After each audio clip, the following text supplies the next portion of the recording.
I think, we're nitpicking now. I mean, we have to remember this is America, right? For everything that makes us great, we do have some things in our closet that we're not proud of. My flag has 50 stars, not 13. Okay. So I'll start off by saying that. So I had an amazing 4th of July holiday, popping firecrackers with my family, and it was incredible. But we had this conversation as well. See, when the Constitution was written, we were 3/5 of a man. And so we can't forget that. And I don't agree with everything that Colin Kaepernick does and his approach to doing it. But we also have to remember that our perspectives are different, right? So I'm former slave population. Like both of my parents went to segregated schools.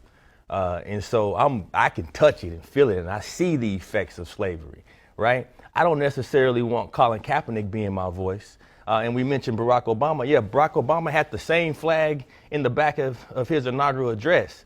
I didn't like the flag then. Okay. I mean, I don't like it when Barack Obama did it. And for me, he is not the symbol of African Americans. I feel like President Trump has done more for African Americans than Barack Obama, but that's neither here nor there. I think at the root of the issue, we have to understand that we are in our own bubbles sometimes. And for me, when I go back home to Texas, I can see the direct effects of slavery. And so for me, in my world, it's real, right? Now, I'm not going to be upset at you or anyone on this panel for having a 13-star flag, because it probably doesn't represent slavery to you.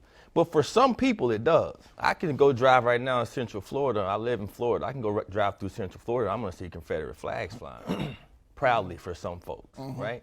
That's the America that we live in. We have to remember there are a lot of schools in America that still today are segregated.